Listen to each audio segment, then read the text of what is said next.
Olá, começa agora o Em Pauta. Neste programa nós vamos tratar sobre democracia. E está conosco para falar sobre o assunto o professor Henrique Keski, que é professor de Direito, né, e doutor em Filosofia. E o professor Rodrigo Perla, que é professor do curso de História e cientista político. Obrigado por participar do programa. Obrigado. Vamos começar pelo básico. O que é democracia? Bom, esse sistema, o regime de governo, surge na Grécia Antiga, a partir lá do século V a.C., e o significado é bem simples, é uma palavra composta, demo, povo, cracia, poder, o poder que emana do povo. O problema é o que significava povo, porque esse conceito nunca foi includente, nunca foi abrangente de toda a população. Esse conceito é muito atual, ele foi excludente, sempre, porque era uma mínima parcela da população que participava dele. Por conta disso, tem outro problema fundamental do regime democrático, que é a crítica que Platão faz. Ele conta uma história muito interessante. Um navio parte do porto de Atenas, com os melhores equipamentos disponíveis e a melhor população. E o melhor timoneiro da Grécia dirigindo o navio. Em meio ao mar, o timoneiro morre. A população grega democrática se reúne no Congresso para eleger um novo timoneiro. Só que quem se elege é o cozinheiro. O cozinheiro não tem noção nenhuma, nem preparo algum para dirigir o navio, mas ele tem o melhor discurso e ele convence. Então ele é eleito. Aí ele assume sem ter o menor preparo. O que ele faz leva o navio ao naufrágio. Então eu preciso ter cuidado também com dois conceitos embutidos aqui na democracia. O que significa efetivamente o povo, o que significa participação popular e qual é o preparo que se deve exigir daquele a quem se elege para assumir o cargo. Esse é o problema que nós temos atualíssimo até agora. Como preparar a classe política para assumir e como promover meios eficazes de efetiva participação popular. O conceito, o Henrique pega a origem, vamos dizer assim, né? Ele é ressignificado na Europa Ocidental no século XIX. Né? E principalmente no princípio do século XX, já essa ideia de ampliação do conceito, participação eleitoral, mas numa democracia representativa. Enquanto em Atenas, né, complementando a fala do Henrique, ainda a ideia da democracia direta, né? E por ser direta, também excludente, né? Porque o cidadão ateniense que podia participar da ágora, então que era a praça central da discussão, era homem, proprietário, maior. Né? Tu exclui, nesses três critérios tu exclui... Era em torno de 10% da... Até menos às vezes. Tu excluía mulher, menor de idade, escravo... Os escravos, os não cidadãos. Exato. O que vem do exterior, né? É, o estrangeiro, os gentios. Né? Os gentios. Então observa que o conceito é muito, ele é muito excludente se tu vai na origem. A Europa, quando ressignifica ele, né, dizendo novamente, é a partir do final do século XIX, início do XX, quando se começa a ter uma ideia de democracia liberal. Né? Na Europa, Inglaterra e França já têm uma ideia de sufrágio universal, né? E eles começam a ampliar. Primeiro os homens alfabetizados, né, que trabalham. Depois, já na década de 30, começa a ideia das mulheres, né? E assim hoje chegamos a uma democracia de massas, mas uma democracia representativa. Tu vota no representante. E aí me parece que entra essa discussão da como é que tu prepara, então, esses que participarão dos desígnios da nação. Sim. Ou do Estado. Mas é justamente isso, assim, o senhor, né, o professor falou, como é que prepara os políticos, tudo. Mas esses políticos não são uma representatividade do povo. Quer dizer, não é o retrato do povo que o elegeu. Laerte, esse é um problema sério que nós estamos enfrentando. Até tem uma frase maldita, né, em ciência política que afirma: todo povo tem o governo que merece. E quando nós focamos no nosso Congresso Nacional atual, me parece que sim, que alguns segmentos são representativos da nossa sociedade. Por outro lado, a eleição, como feita no Brasil, é completamente contaminada por fatores econômicos e grupos de interesse. Então, quem está eleito lá, num sentido representa, mas no outro sentido, representa o grupo de interesses que o elegeu. Esses interesses são econômicos, ou são religiosos, ou são de toda a natureza, de classes sociais mais organizadas e mais estruturadas, que acabam se apresentando e obtendo voto popular. Porque o voto popular agora é obtido via mídia, via processo de convencimento de massas, como disse o Rodrigo. Então é muito difícil tu saber realmente quem no nosso atual Congresso efetivamente representa aquele eleitor que nele participou, porque o processo de representação não é da democracia brasileira, não é democrático, nem nos partidos políticos. Porque eles estão lá representando o que nós denominamos de bancadas. Aquele que o elege, que financiou a campanha, que financiou os meios midiáticos para ele obter o voto, é que vai cobrar a conta depois para que ele represente não o eleitor, mas aquele que efetivamente bancou o processo. Esse é o problema. Eu só queria fazer... Então, o poema do Brecht, o analfabeto político, parece que nunca foi tão atual. Nunca foi tão atual. E o pior analfabeto é esse. Eu sempre digo, em todos os momentos que eu tenho, não participar da discussão política é a pior coisa que pode acontecer. Porque daí estes grupos de interesses tomam conta. Se tu pegar a representação do Congresso Nacional, se eu não me engano, beira os 70% de homem acima de 50 anos, branco, advogado, nada contra os advogados, sim, mas enquanto a diversidade social brasileira é a maioria de negros, mulatos, indígenas, mulheres, são pouco representados, né? Basta ver, se pegamos, volta e meia fotos, né, do Ministério do governo Dilma, que tinha uma certa representação, mulheres, negros, né? A diversidade social brasileira de alguma forma está representada, e tu pega agora. E isso se reflete no Congresso? Se reflete no Congresso. Advogados, bancada evangélica, né? Nada contra, né? Mas o problema, o sistema partidário e político brasileiro tem um problema muito sério, como diz o Henrique. É o financiamento econômico, né? É a organização partidária que tem problema, né? A gente volta e meia, quando se elogia os Estados Unidos, eu sempre digo, tem que elogiar pelo que eles têm de bom, né? A representação norte-americana é muito interessante, a ponto que existe parlamentares para o Congresso americano do Partido Comunista, que se elege via eleições primárias, e aí a gente sempre acha que só tem 2 partidos nos Estados Unidos, né? A representação é muito diferente lá. É local, é por condado, os congressistas têm que ter uma base eleitoral, tu não pode simplesmente ser de Passo Fundo, fazer uma eleição e tu ganhar voto em Porto Alegre, não existe nos Estados Unidos. É uma coisa, parece piada, só 3 candidatos, só 3 deputados do Partido Comunista nos Estados Unidos. Sim, mas eles têm uma representação. Então isso não indica então uma reforma do jeito que nós temos hoje as eleições. Sim, agora, como obter uma reforma política eficaz se para estes que estão eleitos o sistema funcionou maravilhosamente bem até agora, Leste? Entendeu? O sistema todo é estruturado dessa forma. Por quem tem a legitimidade de estabelecer as leis que legitimam o processo. Então nós estamos quase que num círculo fechado e vicioso, né? Os custos de uma campanha para vereador, dependendo do porte da cidade, para deputado estadual e para deputado federal, e para senador, para governador, para presidente da República, estão todos estabelecidos já. Quem pode arcar com isso? É aí que entra o financiamento. E com a decisão do ministro Luiz Fux agora, a tendência de que os candidatos mais ricos assumirem o poder vai ser, quer dizer, é grande, porque o financiamento próprio foi permitido, né? Sim. E eu impeço o financiamento de outras fontes, mas eu permito o financiamento próprio. Sim. Elitiza ainda mais. Então, afirmar que o Congresso representa efetivamente o povo brasileiro é um pouco temerário, pelas condições através das quais politicamente se elegem esses representantes. O país é territorialmente gigantesco, não preciso dizer para ninguém isso, né?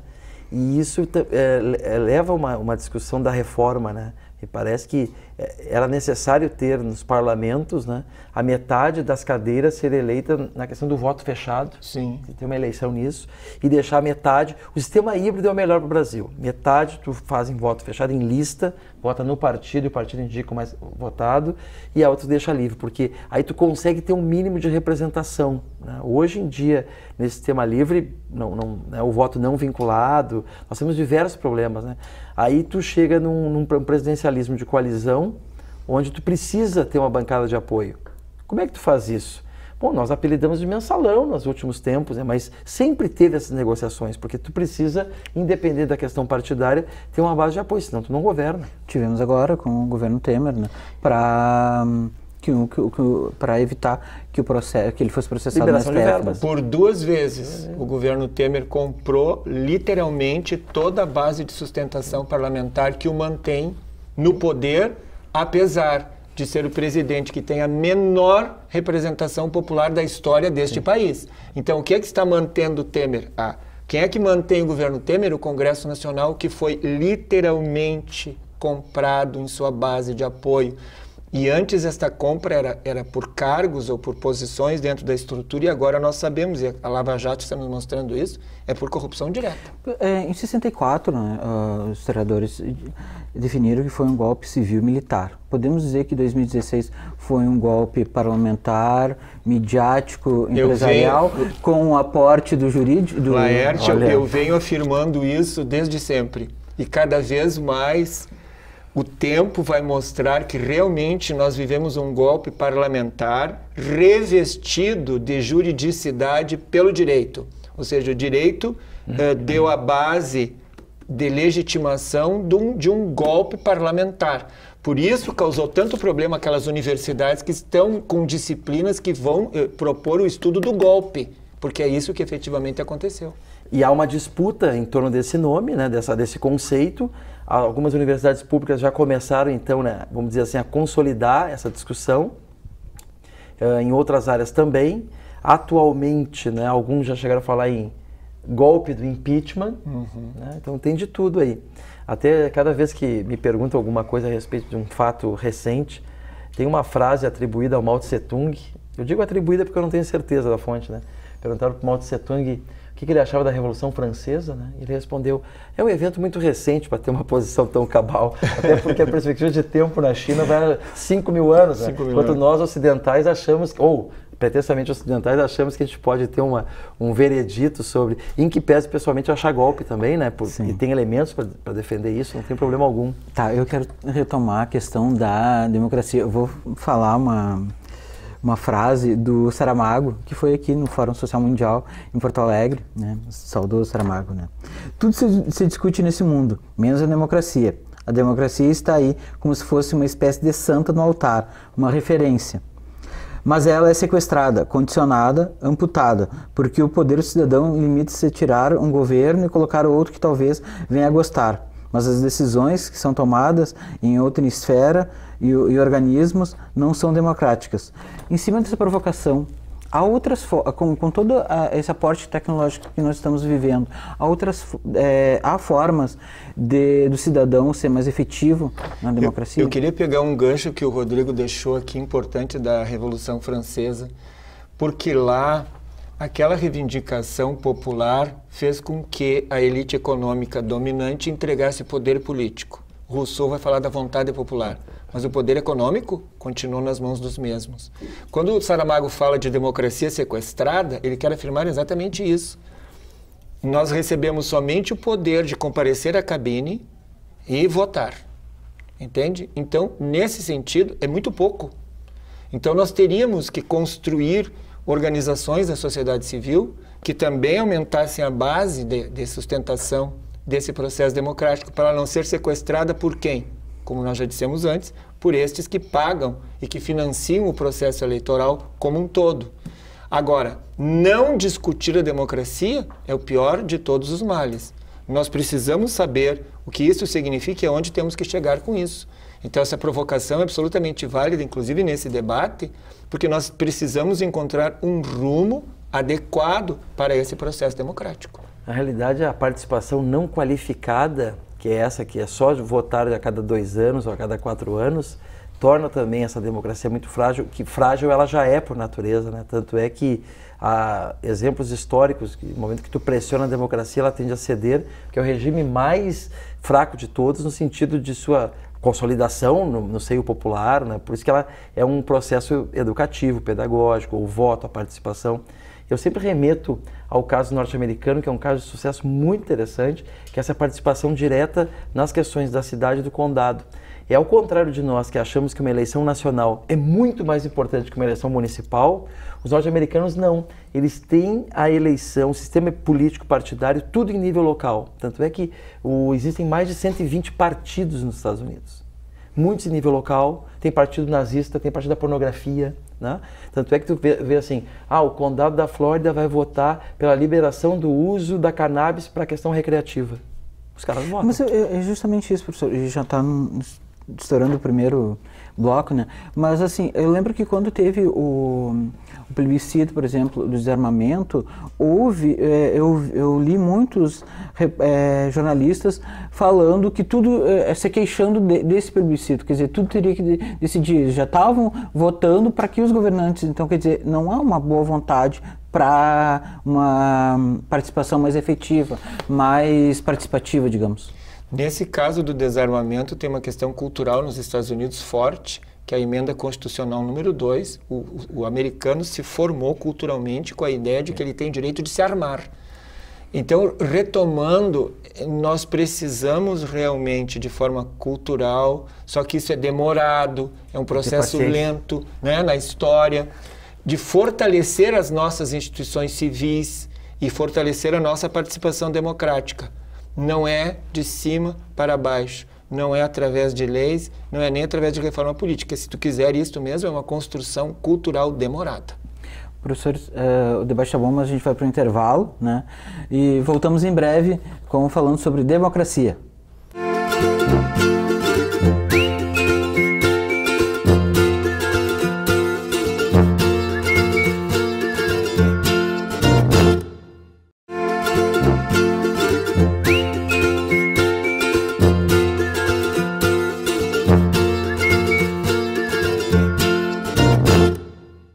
Voltamos com Em Pauta. Hoje estamos falando sobre democracia. Estou com o professor Henrique Kesk e o professor Rodrigo Perla. Eu quero fazer para vocês uma provocação. Segundo as leituras que eu fiz, diz que na democracia há nela mesma uma semente de autodestruição, porque ela traz consigo mesmo uma promessa, né, de autodeterminação individual, né? Mas isso vai contra a ação coletiva que ela precisa. É isso mesmo? Gostaria de ouvir você sobre isso. Esse é um debate velho no mundo ocidental, né? Se o liberalismo é a liberdade do indivíduo sobre o coletivo, ou se o liberalismo teria que ser com essa ideia da vontade geral do Rousseau, que é o coletivo prevalecendo sobre o individual, né? É um debate que eu gosto de vir conversar com o Laerte, porque ele sempre traz tese de doutorado que a gente resolve em 2 minutos, né? Então, pelo menos ele provoca, né? Mas é que são coisas diferentes, né? A democracia que se construiu, ou que está para nós hoje, no caso brasileiro ou ocidental, ela é com base nesse liberalismo individual, vamos dizer assim, nessa ideia muito individualista que o coletivo tende a ficar no segundo plano. E o coletivo, quando é chamado, é somente esse voto não qualificado, essa participação não qualificada, né? Então, tanto é que no caso brasileiro, todas as ações coletivas são mal vistas, ou pela imprensa, ou pela própria população que deveria participar, né? Enquanto uma ação individual, né, ela é muito mais, vamos dizer, ela é destacada com maior número. E isso vai refletir o que nós pensamos sobre representação, sobre Estado, sobre Executivo, Legislativo, Judiciário. Então, no mínimo, é polêmico essa discussão. Porque, Laerte, assim, o que nós temos que prestar atenção nessa relação entre maioria e minoria é que uma maioria representada, por exemplo, no Congresso Nacional, ela também não pode esmagar a minoria. Isso que o Rodrigo falou é muito sério. Como é que eu vou manter o equilíbrio aqui entre uma determinação ou outra? Por outro lado, uma minoria bem organizada pode assumir o controle do Congresso Nacional, propor leis e obter poder e tentar impor a toda a maioria os seus valores. Então, o que era minoria torna-se maioria. Então, nós não podemos estabelecer nem a ditadura da maioria, nem a ditadura da minoria. Por isso que ele diz que é o mais frágil dos sistemas, porque é o mais aberto dos sistemas e é o que exige maior equilíbrio e verdadeiramente maior controle. Mas é assim, ainda apesar de todas as críticas que se possa fazer dentro de toda a evolução histórica, o melhor que temos. Desde que nós consigamos esse equilíbrio entre a vontade individual, a vontade coletiva, o Estado, até onde o Estado pode intervir na vida do cidadão, até que ponto o cidadão pode se opor à vontade do Estado, o que significa e de que forma a maioria pode impor sua vontade à minoria, de que maneira a minoria não se sinta esmagada e possa ter representação parlamentar também e voz ativa na política. Esse é o desafio. Professor, vindo para o Brasil, assim, nós temos uma democracia aparente, estado de exceção. Como é que estamos atualmente? Eu acho que uma democracia frágil em construção. Nós precisamos fortalecer as instituições democráticas, mas eu não sei, Rodrigo, mas eu tenho visto assim, ó, uma pequena evolução, e eu acho que quando os historiadores estudarem esse período, vão se impressionar, porque nós estamos vivendo uma crise de praticamente dissolução do Estado. Sim. E, paradoxalmente, a vida do brasileiro prossegue. Então, nós temos um impasse aqui muito importante quando tu perguntas, essa pergunta muito dura, porque as instituições parecem mais fortalecidas. E eu só espero que o brasileiro não chegue àquela conclusão que podemos viver sem o Estado. Por exemplo, nós estamos sem ministro do Trabalho. Alguém sentiu falta disso? Sim. Desde 2013, a gente vive uma crise de representação. Isso pega o Estado brasileiro nos seus poderes. Lá nas jornadas de 2013 se falava que era a ideia de democratizar a democracia, né? Onde então havia grupos na rua protestando por diversas coisas, né? Essa crise de representação pegou não só o Estado, mas inclusive pegou a mídia. Né? Alguns não entenderam, outros fizeram de louco. Né? O próprio Congresso Nacional tanto faz como tanto fez. Então, me parece, tentando ajudar numa resposta que o Henrique traz de essa clivagem entre o Estado, a representação e a população, cada vez mais forte, porque ninguém se sente mais representado, né? É uma democracia pro forma, né? É uma política que não refere-se à origem da palavra, que é polis ethos, né? Eu tenho um jeito de atuar na cidade, que eu tenho que respeitar essa minoria que o Henrique representa, porque a política, conforme Maquiavel, não pode ser um jogo de soma zero, né? Por mais que o Henrique seja minoria, eu tenho que manter ele no jogo, porque se eu não tiver com quem jogar, simplesmente ela entra em xeque, né? Então a política é isso. O problema é que a gente está indo para um caminho assim, aí não quero ser profeta, né, que não traz a boa nova, que é essa clivagem entre Estado e sociedade, onde simplesmente a gente não se sente representado, ou então nessa representação a minoria não é ouvida, ou a minoria não joga o jogo. Não sei, eu não tenho resposta, porque a ciência política ela tende a analisar cenários, né? Ela não prevê futuro, porque não é futuróloga, né? E não olha o passado como é na história, né? Porque a história tem muitos exemplos históricos que, dependendo da sociedade, pode repetir ou não, pode ter parâmetro ou não, né? Então a ciência política ela tende a olhar quadros. Atualmente tem muito cientista político fugindo dessas análises de conjuntura. Fugindo. Até a Associação Brasileira de Ciência Política não diz isso, mas evita fazer com que as pessoas vão para a televisão falar, ninguém quer, que é tão fluido esse momento, ninguém tem conceito, parâmetro para analisar. Não se tem segurança para afirmar. Professor, o senhor falou das instituições, né? Mas as instituições não virou esse grande acordo nacional com o Supremo e com tudo? Bom, se eu chegar lá no topo, eu vou enxergar somente isso, um grande acordo das elites. Mas eu acho que o importante que o Rodrigo falou, está havendo uma dissociação aqui entre esta estrutura do Estado e das instituições que representam o Estado com esta falta de representatividade popular. Isso é um perigo. Realmente, é aí que se fala em ruptura ou em crise grave. Mas quando eu me referi às instituições, eu quis dizer o seguinte, o brasileiro está trabalhando. Sim. O brasileiro está participando de todas as suas atividades nesse sentido. E, de certa forma, o Estado tem funcionado precariamente em alguns sentidos. Não houve uma ruptura completa. E isso eu acho que é algo... E, a partir do que ocorre, por exemplo, do combate à corrupção, eu acho que é notável isso. Pela primeira vez na história desse país se prendeu empresário. Pela primeira vez na história desse país se prendeu político. Então, neste sentido, há um fortalecimento junto com uma crise grave de responsabilidade. Por isso que os acadêmicos têm se calado, como diz o Rodrigo. É muito difícil de saber o rumo dessa prosa. Professor, uma entrevista do Gregório do Viver, ele comentou que não se faz democracia impunemente no Brasil. Realmente é isso? É isto, porque se nós formos focar alguns níveis de representação popular, podemos falar nessa tragédia que aconteceu com a vereadora, nós estamos falando exatamente disso.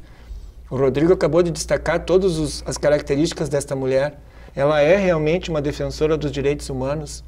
Ela é uma favelada que supera todos os problemas inerentes a isto, representa uma parte importante da sociedade brasileira e simplesmente ela é executada.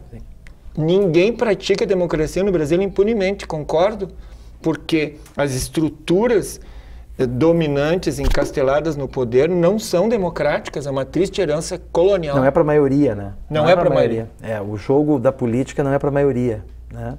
Tanto é que não é para a maioria que tu pega, retomando, a representação no Congresso, que não representa a sociedade brasileira, tu pega essa clivagem entre Estado e sociedade, né?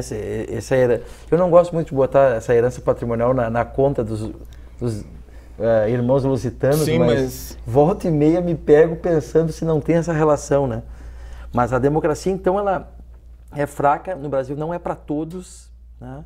A própria política ainda não, sempre foi vista como algo sujo, que poucos participam, né? Tanto é que tem aqueles que trabalham e aqueles que fazem política, né? Então, essa clivagem me preocupa muito, porque se agora em outubro, nas eleições, surgir um outsider, né? Uma liderança acima dos partidos, não nos apavoremos, não é nada de surpresa, pelo menos para nós aqui. Já tivemos isso. Né? Exatamente. Fora que pega o caso italiano, né? O surgimento de um Berlusconi, né? de um discurso salvador, e não imaginemos que só uma população, a maioria que não tem acesso a estudos, vai atrás desse canto aí. Não, populações medianas, intelectualizadas, também caem nesse discurso. Também caem. Pois é, falando em relação às próximas eleições, né? Diante da perseguição do Lula, diante da questão da presunção de inocência que pode cair ou não, né? Diante de todos os crimes que têm acontecido, principalmente em relação aos direitos humanos, né? O ministro da Educação perseguindo o professor, né? da universidade. A gente tem a intervenção no Rio de Janeiro, que a princípio o general Braga Neto disse que é um laboratório. Teremos eleições neste ano? Tomara que sim. Cenário. Não podemos ser tão pessimistas. Porque a direita não tem nenhum candidato viável, nenhum candidato nem o de direita. Centro, nem... A esquerda está desmobilizada completamente, né? É o que o Rodrigo falou, quer dizer, nós estamos na iminência de um candidato outsider aí que venha se apresentar como salvador da pátria. Agora, eu só queria, como professor de Direito, deixar bem claro uma coisa. Em 2016, quando o Supremo Tribunal Federal decide que pode prender em segunda instância, ele fere a Constituição. Porque ele acaba com a presunção de inocência, que significa exatamente o seguinte: só pode prender com sentença transitada em julgado, ou seja, com grau, quando não há mais possibilidade nenhuma de recurso. Então, o Supremo entrou no jogo político. Só que o Supremo não pode entrar no jogo político. Então, agora, o ministro Gilmar Mendes solta 4 condenados em segunda instância, impede a prisão, né, de 4 condenados na segunda instância, na mesma situação do Lula. Agora o STF fica numa situação muito difícil porque está diante de um problema. Ou o direito e a lei vale para todos, ou não vale, então, para ninguém. Então, são exemplos da crise, aí sim, eu concordo com o que tu tinhas dito, da crise institucional brasileira, do direito em crise, quando os próprios poderes da União se desequilibram e se enfrentam, no sentido de que o Supremo e o direito não podem fazer o jogo político, ele tem que ser o freio da política, e não o contrário. No interesse de prender o Lula, mudaram a Constituição. E agora o Gilmar Mendes se vale disso para impedir a prisão de quem é de seu interesse. E isso é o Supremo Tribunal Federal. Que é o guardião da Constituição, né? O guardião da Constituição, que não pode interpretar a Constituição da maneira como pensa ou como sente. Professor, o senhor falou antes da Lava Jato, né, de ser presos políticos e empresários, né? Mas toda essa questão da Lava Jato ali não também propiciou um flerte com o fascismo? Que aí até o professor Rodrigo falou nas consequências das mãos limpas, né? O Berlusconi na Itália. Que há assim, ó, neste país, criticar a Lava Jato implica numa condenação implícita. Sumária. Agora, olhando criticamente a Lava Jato, houve desde sempre um processo seletivo, sem dúvida alguma. E aí eu concordo contigo, há sim uma propensão a este grande acordo que tu estás te referindo. Não tem como. Professor, no Brasil, há como ter uma verdadeira, ou pelo menos uma democracia mais efetiva com uma Rede Globo? Ou com esse monopólio da mídia que nós temos? Pergunta difícil de novo. Na realidade, a democracia se constrói todos os dias, né? E, como diz o Henrique, vai ter que ter paciência para consolidá-la. Eu, de maneira errônea, ali por 2012, achava que havia uma consolidação democrática depois de 30 anos do fim da ditadura, a nova Constituição, eleições regulares, né? Todo mundo votando. Bom, e para ver como a história é dinâmica, né? A ponto que em 2014 eu simplesmente não... Acho que o senhor estava imensamente acompanhado, professor. Sim. Nessa ilusão, nessa ilusão, exatamente. Mas, e aquilo, é como diz o Henrique, não é via lei, não é via decreto que a gente vai consolidar a democracia, né? A questão é que temos que ter paciência, né, nessa construção. Porque, desculpe, eu fiz essa provocação, né, porque quando estudei jornalismo, o jornalismo era uma garantia, né, da democracia, né, o fiscal.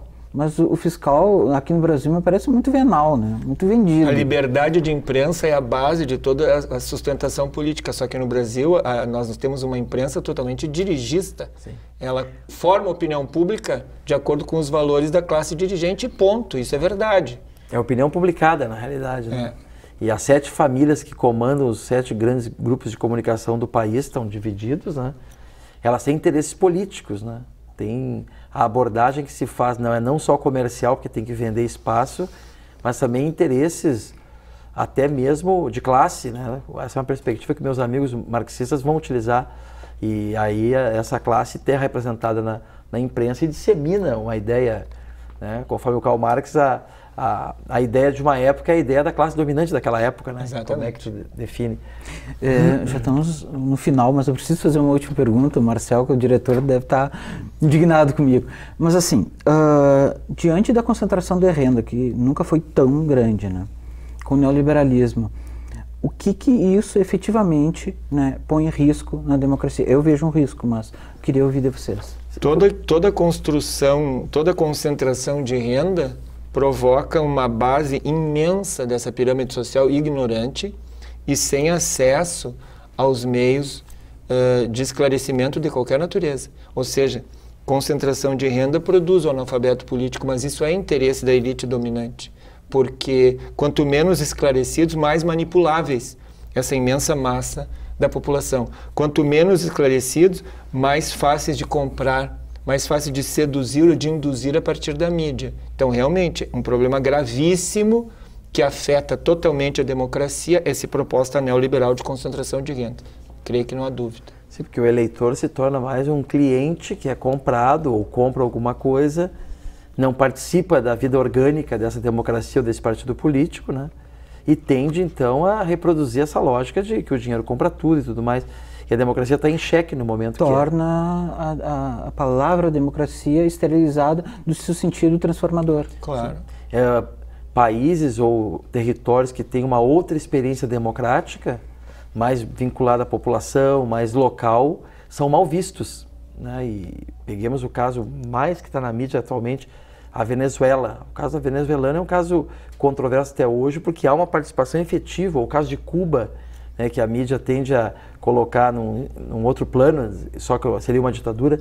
Eu não sei, eu tenho minhas dúvidas, sabe? Eu não costumo receber de bate-pronto e sair repetindo. Eu espero um pouco, vou atrás, leio. Só que o que chega para nós é uma informação capenga, né?